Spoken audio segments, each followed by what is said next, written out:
اعوذ باللہ من الشیطان الرجیم بسم اللہ الرحمن الرحیم اللہم صل علی محمد و آل محمد وعجل فرجهم۔ اپنے اسی موضوع کے ساتھ حاضر ہوئے ہیں جس کا عنوان تھا علم النفس مسلمان متفکرین کی نگاہ میں، کہ اس سے پچھلے درس میں ہم نے ڈسکس کیا تھا نفس اور بدن کا آپس میں رابطہ کیا ہوتا ہے، اور اس کو دو حصوں میں تقسیم کیا تھا کہ نفس کی بدن پر کیا تاثیر ہوتی ہے اور بدن کی نفس پر کیا تاثیر ہوتی ہے۔ اور اس کی مثال ہم نے ایک بیماری ہسٹیریا نام کی، اس کے ذریعے یہ ثابت کیا کہ ان دونوں کا آپس میں رابطہ بہت ہی عمیق اور دقیق ہے۔ آج جس موضوع پہ ڈسکس کر رہے ہیں وہ ہے نفس کا کمال اور سعادت، یعنی یہ موضوع ہمارے لیے کیوں مہم ہے۔ سوال آغاز یہ ہے کہ یہ ہم کیوں ڈسکس کریں کہ نفس کمال اور سعادت بھی رکھتا ہے، کیونکہ ہمارا موضوع علم النفس ہے، اور وہ علم النفس جو مسلمان متفکرین کی رائے کے مطابق ہم تک پہنچا ہے۔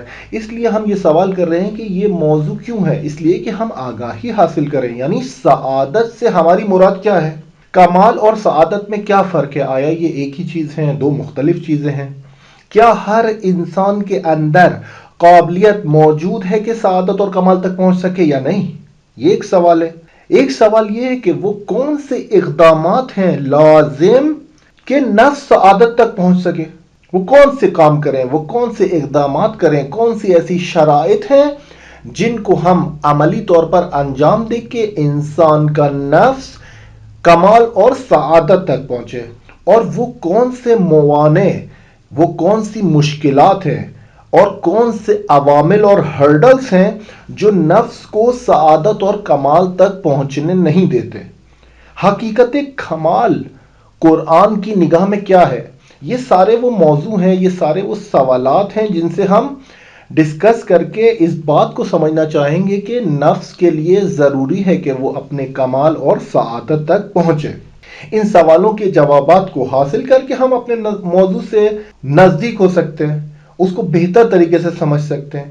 یہ معنی اور مفاہیم جو ہم استعمال کریں گے اس درس میں، اس کو تھوڑا سا کھولتے ہیں کہ ہماری مراد لذت سے، سعادت سے اور کمال سے اصل میں ہے کیا۔ لذت لغت میں کہتے ہیں خوشی کو، خوشی کے معنی میں استعمال ہوتا ہے، یعنی ایسی خوشی جو انسان کے نفس کو، چاہے وہ کھانے پینے کے ذریعے ہو، چاہے وہ خریداری کرنے کے ذریعے ہو، چاہے وہ کوئی حالات ہوں اسپیشل یا کوئی احساسات ہوں اس کے اندر، اس سے وہ خوشی حاصل کرے، اس کو لغت میں کہتے ہیں لذت۔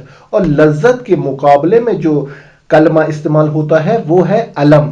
علم الف اور حمزہ سے، عین سے نہیں، کہتے ہیں نا رنج و علم، رنج و علم کی کیفیت۔ تو یہاں پر لذت کے جو مقابلے میں ورڈ استعمال ہوتا ہے وہ ہے رنج و علم۔ اسی طرح اصطلاح میں لذت ایک ایسے ادراک کو کہتے ہیں جو کمال اور خیر تک پہنچتا ہے۔ لذت ایک ایسے درک کا نام ہے، ایک ایسا ادراک ہے جو انسان کو پہنچاتا ہے کہاں تک؟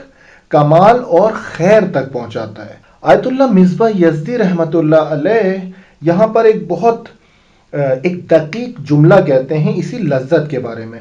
وہ فرماتے ہیں کہ جب انسان کسی ناآشنا چیز کے بارے میں آشنائی پیدا کرتا ہے، یعنی کوئی مجہول اس کے لیے کشف ہو جاتا ہے اور وہ اس کی حقیقت تک پہنچ جاتا ہے، تو اسے لذت محسوس ہوتی ہے۔ تو لذت کو آیت اللہ مصباح یزدی یہ ایک حالات نفسانی میں استعمال کر رہے ہیں کہ لذت ملتی ہے انسان کو، پہلے کسی چیز سے آشنا نہیں تھا، پہلے کچھ نہیں جانتا تھا، تھوڑی سی تلاش کر کر، توجہ کر کر، ذہن کو تمرکز دے کر، کوششیں کر کے ایسے مقام پہ پہنچا کہ وہ مجہول اس کے لیے کشف ہو گیا، وہ ناآشنا چیز اس کے لیے آشنا ہو گئی، تو وہ اس لحظے میں، اس حالات میں وہ لذت محسوس کرتا ہے۔ تو یہ لذت کو اصطلاحی معنی میں۔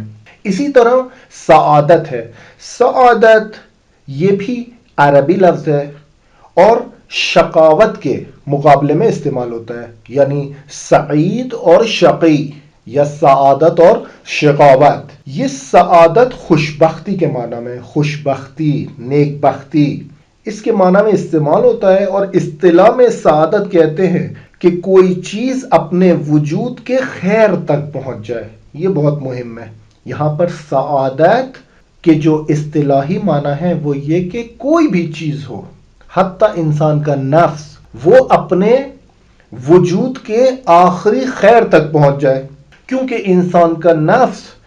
انسان کا وجود موجود مرکب ہے مادے اور روح سے، تو یہ کہا جائے گا کہ اس کی سعادت جسمانی اور سعادت روحانی تک رسائی حاصل کرنا ہے۔ یعنی اسی نفس کی سعادت کو کیا کہیں گے؟ اس انسان کی سعادت کیا ہے؟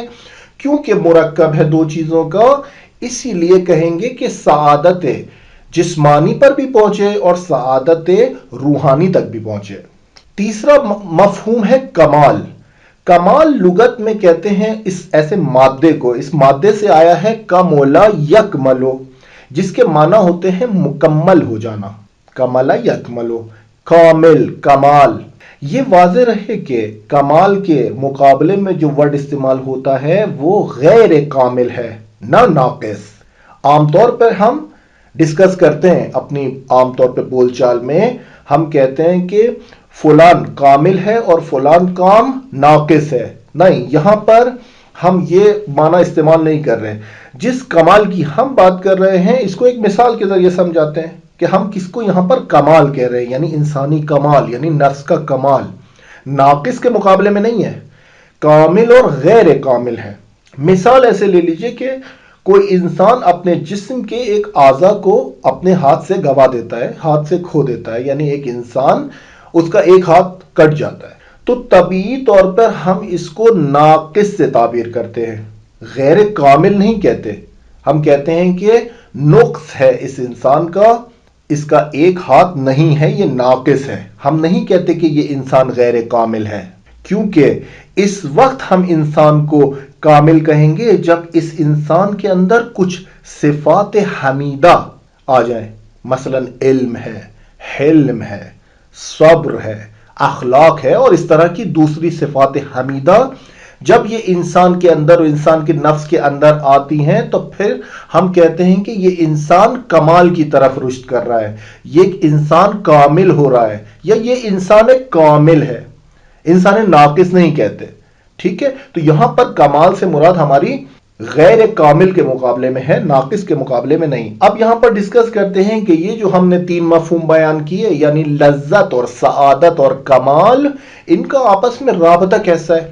آیا ان کا آپس میں کوئی ربط ہے یا نہیں؟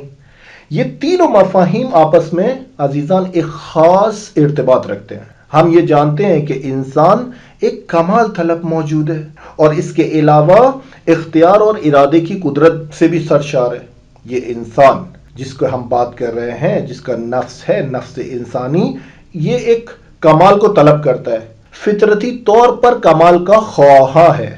انسان کے کچھ کمالات وجودی ہیں جس میں ارادے اور اختیار دخیل نہیں ہوا کرتے، مگر انسانی کمالات کا ایک حصہ اس کے ارادے اور اختیار سے تعلق رکھتا ہے۔ یعنی جب تک انسان اپنے اختیار سے کوئی کام، کوئی عمل انجام نہیں دیتا، تب تک وہ کمال تک نہیں پہنچ سکتا۔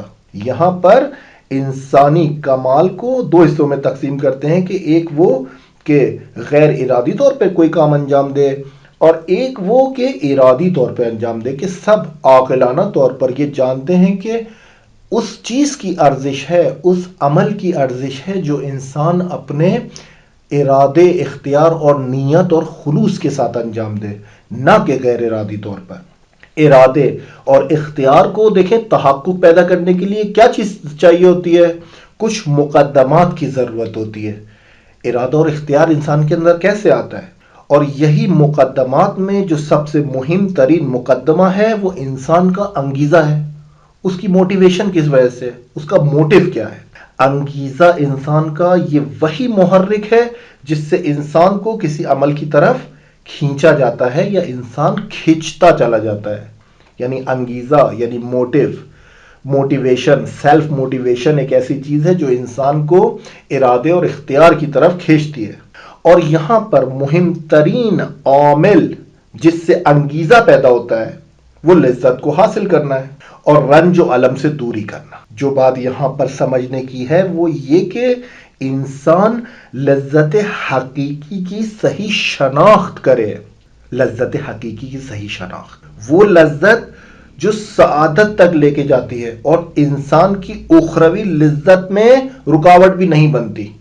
بعض اوقات لذتوں میں ہم عام طور پر دیکھتے ہیں کہ کچھ لذتیں ہیں حرام اور کچھ لذتیں ہیں باقی رہنے والی اور عین اطاعت خدا۔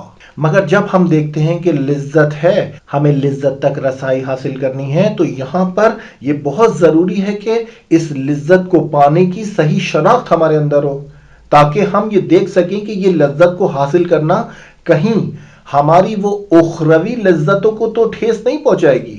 تو یہاں پر صحیح شناخت لذت کی بہت ضروری ہے۔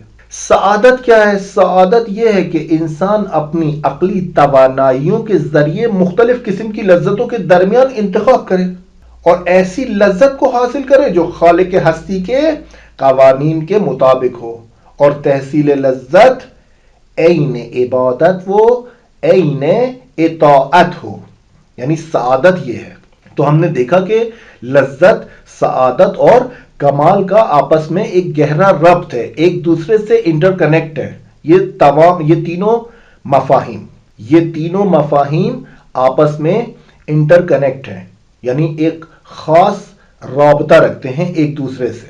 لذت کو تھوڑا سا یہاں پر ڈسکس کریں کہ ہماری مثال لذت سے کیا ہے۔ لذت کو تھوڑا سا کھولتے ہیں کہ ہماری مراد لذت سے کیا ہے۔ دیکھیں، دو طرح کی لذتیں عام طور پر بیان کی جاتی ہیں، ایک ہے لذت دنیاوی اور ایک ہے لذت اخروی، یعنی وہ لذتیں جو انسان دنیا میں جب تک زندہ ہے اس جہان ہستی میں، تب تک وہ کچھ لذتیں حاصل کرتا ہے یا کچھ کام ایسے کرتا ہے جس سے اس کو لذت ملتی ہے، اور لذت دنیاوی یعنی دنیا میں ہے، یعنی موت سے پہلے کا مرحلہ، یعنی موت سے پہلے کی لذتیں۔ اسی لذتوں کو دو حصوں میں تقسیم کرتے ہیں، اور وہ ہے لذت مادی اور لذت روحانی۔ لذت مادی قبل از مرگ انسان کھانے پینے سے حاصل کرتا ہے، شاپنگ کرنے کے ذریعے، یعنی ہر وہ کام انجام دیتا ہے جو اس کے نفس کو گوارا ہے، جو اس کو خوشحالی کی طرف لے کے جائے، جو ہم نے لغوی معنی میں استعمال کیا کہ لذت مادی یعنی انہی چیزوں سے۔ مگر یہ لذتیں مشروط ہیں، کچھ حرام لذتیں ہیں اور کچھ حلال لذتیں ہیں۔ مشروط کیسے ہو جائیں گی؟ لذت دنیاوی میں جب ہم بات کریں گے کہ لذت مادی ہے، اور ہم لذت مادی میں کہہ رہے ہیں کہ کھانا پینا اور شاپنگ کرنا اور خریداری کرنے سے انسان کو لذت حاصل ہوتی ہے، یعنی یہی کھانا پینا اگر حرام ہو تو لذت حاصل نہیں ہوتی، وہ لذت اس سے اپنے حقیقی معنی میں حاصل نہیں ہوتی۔ ممکن ہے بہت سے لوگ چوری کر کے، ڈکیتی کر کے، کسی کا مال غصب کر کے لذت کو حاصل کرنے کی کوشش کریں، مگر وہی لذت ان کے لیے زہر مار بن جاتی ہے، یعنی ان کے لیے ایک زہر بن جاتی ہے، اور وہ لوگ ایک روحانی عذاب میں مبتلا ہو جاتے ہیں۔ گئے تھے لذت مادی حاصل کرنے، لذت دنیاوی میں، اور چونکہ غلط راستے سے وہ لذت کمانے کی کوشش کی، تو اب وہ ان کے اندر عذاب بن گئی ہے، ان کے تفکر میں، ان کے خوابوں میں، ان کے خیالات میں، اور ان کی مختلف قسم کی سائیکولوجیکل ڈس آرڈرز کے نتیجے میں وہ لذت حاصل صحیح معنی میں نہیں کر پاتے۔ اسی طرح لذت روحانی بھی ہے، یہی قبل از مرگ، موت سے پہلے کی لذتیں۔ لذت روحانی یعنی انسان نماز پڑھے، خدا کی عبادت کرے، خدا کو سجدہ کرے، اور اس خلوص کے ساتھ کرے کہ وہ اس کا خالق ہستی ہے، اس کا وجود اللہ تعالیٰ کی ذات کی وجہ سے ہے، اور اس نیت کے ساتھ جب وہ نماز پڑھتا ہے اور سجدہ اور رکوع اور قیام بجا لاتا ہے، تو یہ کہتے ہیں اس شخص کو، اس نفس کو لذت حاصل ہو رہی ہے۔ یا گرمیوں کے دنوں میں روزے رکھنا، گرمیوں کے دنوں میں روزے ایک بہت بڑی عبادت ہے کہ انسان کی توانائی ختم ہو رہی ہے، مگر وہ عشق خدا میں اور خدا کی اطاعت میں قلبی طور پر خلوص کے ساتھ، نہ کہ کسی سوشل پریشر میں، وہ ان روزوں کو انجام دے رہا ہے، بھوک اور پیاس کو تحمل کر رہا ہے، عشق خدا میں، خدا کے واجب کی ادائیگی میں اپنے نفس کو لذت بخش رہا ہے۔ اس کو کہتے ہیں گرمیوں کے روزے میں نماز پڑھنے سے، یا سختیوں میں انسان زیارت کرتا ہے، سختیوں میں سفر کرتا ہے، حج اور عمرہ پہ جاتا ہے، زیارت کربلا و مشہد و نجف جاتا ہے، اربعین کی زیارت ہے، پیدل چل کر 80-90 کلومیٹر پیدل چل کر ایک سلام کرنے جاتا ہے اپنے معصوم امام کو، تو یہ بھی اس کے لیے لذت آور ہے۔ کیوں؟ سختیوں میں رہ کر جب انسان کوئی چیز حاصل کرتا ہے تو اس کو کہتے ہیں انسان کے نفس کو لذت مل رہی ہے۔ تو یہ ہم نے بتایا کہ لذت دنیاوی میں لذت مادی اور لذت روحانی ہے، جو کہ مشروط بھی ہے۔ مشروط کیسے ہوگی لذت روحانی؟ مشروط ایسے ہوگی کہ ایک انسان نماز پڑھے اور وہ خلوص سے نیت کے ساتھ نہ پڑھے، ریاکاری کی نیت سے پڑھے، یا وضو کے بغیر پڑھے، یا وہ حتیٰ ناپاکی کی حالت میں ہو اور وہ دوسروں کو دکھانے کے لیے نماز پڑھے۔ یہ عمل انسان کو لذت تک نہیں لے کے جا سکتا، کیونکہ یہ نماز روح کی لذت کے لیے نہیں پڑھ رہا، یہ ریاکاری کے لیے پڑھ رہا ہے، یہ اپنے عمل کو کسی اور کو دکھانے کے لیے انجام دے رہا ہے، اس لیے اس کو لذت حاصل نہیں ہوگی۔ تو ہم مشروط کا یہاں پر جو کنڈیشن لگا رہے ہیں وہ اس لیے لگا رہے ہیں کہ کوئی انسان یہ نہ سوچے کہ صرف نماز پڑھ لینے سے نفس کو لذت حاصل ہوتی ہے۔ نہیں، نماز اپنے پورے خلوص اور نیت کے ساتھ، خشوع اور خضوع کی کیفیت ہو تو وہ بہت ہی اچھا ہے، مگر یہ کہ صرف اس نیت سے نماز پڑھے کہ انسان کا خالق ہے اور مجھے اس نماز پڑھنے کا حکم دیا گیا ہے، اور یہ نماز نہ پڑھنا گناہ کا باعث ہے، اور خدا کی ذات نے مجھے یہ توفیق دی ہے کہ میں اس کے سامنے سجدہ کروں، تو یہ ساری نیتیں کر کر فقط و فقط عامیانہ نماز پڑھنے سے بھی لذت حاصل ہوتی ہے، نہ وہ کہ نماز عارفانہ۔ ایک عام نماز پڑھے مگر اپنے خلوص نیت کے ساتھ پڑھے، صرف یہ رکھ کر کہ میں جس کو سجدہ کر رہا ہوں وہ میرا خالق ہے، اس نے مجھے بنایا ہے اور اسی نے مجھے حکم دیا ہے نماز کا، اور میں نماز پڑھوں گا۔ تو یہ نیت ہی کر لینا کافی ہے۔ اس کے بعد ہے لذت اخروی۔ لذت اخروی لذت دنیاوی کے بعد ہے، یعنی موت کے بعد۔ موت کے بعد کون سی لذتیں ہیں؟ یہی لذت مادی میں کہ جنت کے باغات میں پھل کھانا، اور جہاں پر جو آپ فکر کریں گے، جو آپ چاہیں گے وہ آپ کے سامنے پیش کر دیا جائے گا، اس سے انسان لذت حاصل کرے گا۔ اور اسی میں لذت روحانی بھی ہے، یعنی موت کے بعد بھی ایک روحانی لذت ہے، اور وہ حاصل از مقام قرب خدا ہے۔ اللہ تعالیٰ کا قرب حاصل کرنے سے اس جہان میں جو لذت حاصل ہوگی۔ تو یہاں پر لذت دنیاوی اور لذت اخروی کو ہم نے ڈسکس کیا۔ اس کے بعد والے درس میں ہم ڈسکس کریں گے کمال انسانی کو، اور کمال انسانی میں عقل نظری اور عقل عملی کو ڈسکس کریں گے، کہ عقل عملی اور عقل نظری کے چار مراحل ہیں، اور وہ کون سے مراحل ہیں۔ آج کے لیے اتنا ہی، وصلی اللہ علی محمد و آل محمد۔